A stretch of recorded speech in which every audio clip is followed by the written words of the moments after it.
We've now learned that the technology company Astronomer has announced that its CEO, Andy Byron, seen here, as you saw, embracing a woman who is not his wife, has resigned from the company. What happens when a billionaire CEO gets caught cheating on a jumbotron, at a Coldplay concert, and then sues the band for exposing him? This wasn't a PR stunt.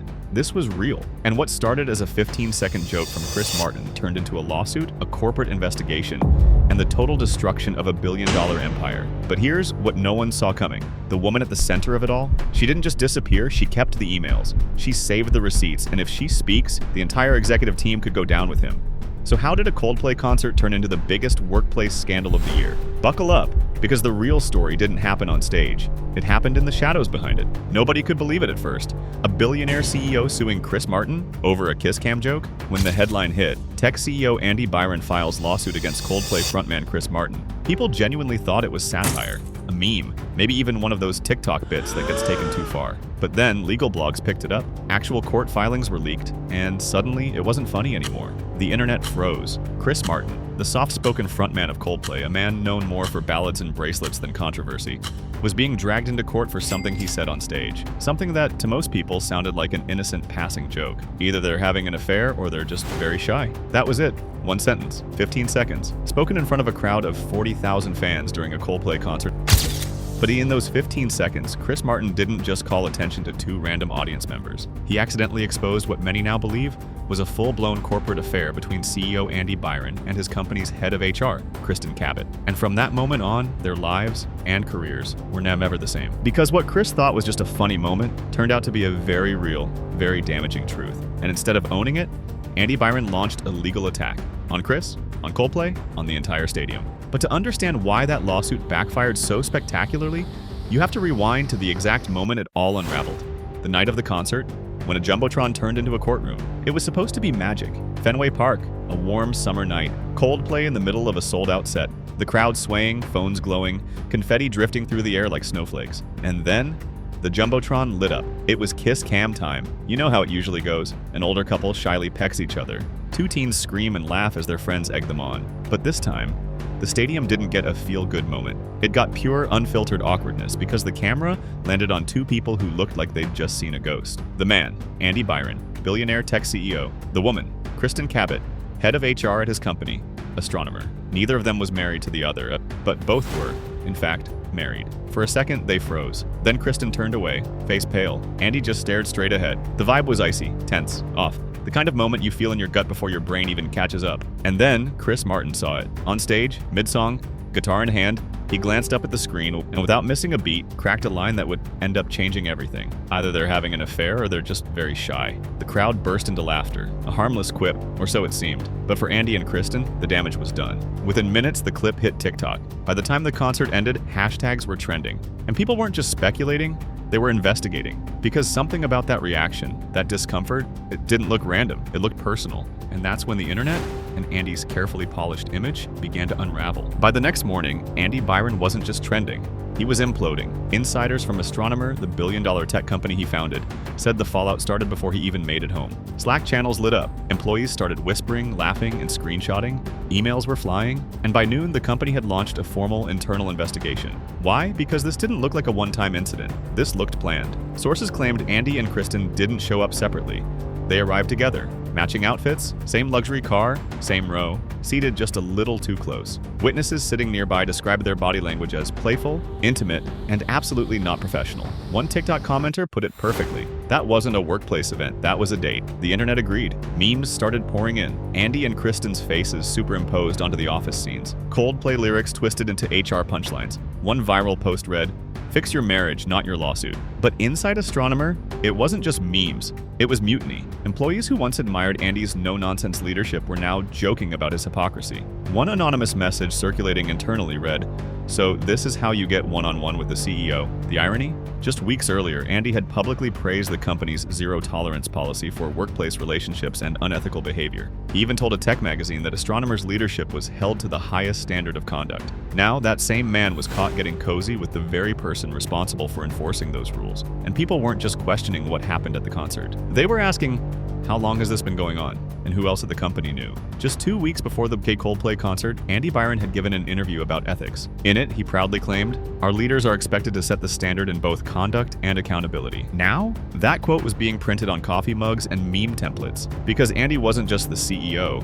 He had built his brand on integrity, on transparency, on being the guy who played by the rules, and suddenly he looked like the punchline of his own policy. What made it worse was the pattern. Reddit sleuths went into overdrive, digging up old photos from company retreats and town halls. Andy and Kristen seated side by side, every time, sometimes wearing similar colors, often laughing, leaning in. At first glance, harmless, but now, every detail looked suspicious. Commenters found internal emails with inside jokes, travel records with overlapping destinations. People even noticed matching outfits and archived event footage. Meanwhile, Kristen Cabot, the company's HR head, was vanishing in real time. Her Instagram, deleted, LinkedIn, deactivated. No explanation. No statement, just gone. Behind the scenes, astronomers' legal team scrambled. Leaks claim they issued internal memos warning staff not to speculate publicly or talk to the press. Media inquiries were to be redirected immediately. Damage control was in full swing, but it was too late. The narrative had already escaped their grip. Andy's carefully curated image, destroyed. Kristen's career, now tied to scandal. And employees, furious, not just at the alleged affair, but at the hypocrisy, in silence.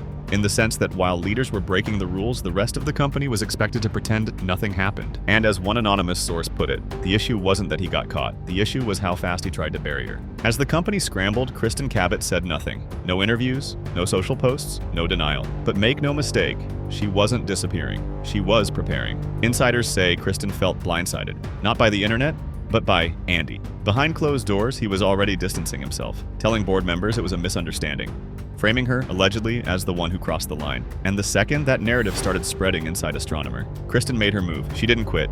She didn't issue a statement, and most importantly, she didn't take the NDA. Sources close to the situation say she stayed quiet for one reason: leverage. Because while the company was trying to contain a PR disaster, Kristen was gathering receipts, Slack messages, calendar invites, company emails with flirty undertones. Some insiders even hinted at expense records, flights, dinners, hotel stays, and all perfectly timed. Then came the photo that set everything on fire. Leaked online just days after the lawsuit hit the press, it showed Andy and Kristen arriving at the concert together, not seated by chance, not randomly caught on camera, walking side by side through the VIP gate, matching outfits, coordinated, confident, like a couple. One viral tweet summed it up. This wasn't an accident. This was a date. And now he's suing Chris Martin for calling it out. That image flipped the public mood. What had been memes and mockery turned into full-blown outrage. Kristen wasn't just caught in a scandal, she was being framed as the scapegoat. And the one thing Andy hadn't counted on, Kristen was done being silent. Because according to multiple insiders, she didn't just have receipts, she had everything. And if she talked, Andy wasn't the only one going down.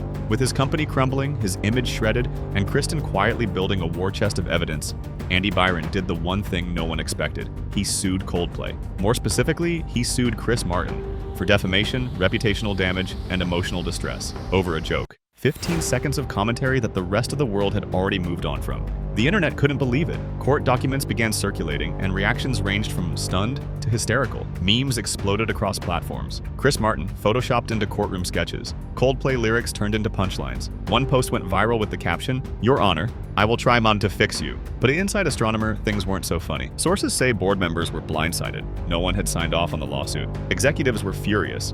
Not just because Andy had gone rogue, but because he was making everything worse. Legal experts called it flimsy. PR strategists labeled it suicidal. Analysts pointed out the obvious. Anyone attending a stadium concert understands they might end up on camera, especially on a jumbotron. There's no legal expectation of privacy when 40,000 people are watching. And yet, Andy doubled down. According to leaks, he didn't just want to sue Chris. He also wanted to sue Coldplay's management, the venue, the event organizer, even the poor camera operator who captured the moment. One insider close to the company said bluntly, "It wasn't a legal strategy, it was ego." But all Andy really achieved was this. He turned Chris Martin into a hero. He turned himself into a punchline, and he handed the entire narrative, gift-wrapped, to Kristen Kidd. Because while Andy was fighting a stadium camera, Kristen still had the evidence, and she wasn't bluffing. With the lawsuit spiraling and public opinion in freefall, Astronomer's board moved fast. They offered Kristen Kidd a generous severance package, along with a strict non-disclosure agreement. The goal was simple: pay her to disappear. But Kristen didn't sign, she didn't retreat, and she definitely didn't forget. Insiders say that while Andy's legal team was busy chasing Coldplay, Kristen was quietly consulting attorneys of her own. not for defense, but for leverage. She had taken the hits, stayed silent while the internet called her every name, watched as Andy allegedly painted her as the problem. But now, she was holding the upper hand. Because Kristen didn't just have screenshots, she had full digital paper trails, Slack messages, internal emails, calendar invites that lined up with hotel bookings, even financial records that allegedly showed company funds being used for business trips that looked a lot more like romantic getaways. And just as Andy's lawsuit hit headlines, something even more damaging leaked. A photo of Andy and Kristen arriving at the Coldplay concert together. They weren't just seated nearby, they weren't coincidentally captured. They walked into the venue side by side in coordinated outfits. One Twitter user summed up the public mood, "Mas see, this wasn't caught on camera, this was planned, and now he's suing because he got caught." From that moment, Andy's credibility was dead in the water. But what really terrified the astronomer's leadership wasn't Kristen's silence. It was what she hadn't said yet. Because according to leaks, Kristen had warned the board, "If I go down for this, I'm not going alone." And she wasn't bluffing. Multiple sources claimed her evidence didn't just implicate Andy. It pointed to a culture of silence. Executives who looked the other way, HR protocols ignored, policies bent to protect power, and now the woman they tried to bury was holding the detonator. But that's where it all started to unfold. Chris Martin never responded. No tweets, no statement, no press tour. While Andy Byron filed lawsuits and Kristen Kitt gathered receipts, Coldplay just kept playing. And yet, fans say Chris didn't need to speak. At nearly every concert since the scandal, signs popped up in the crowd.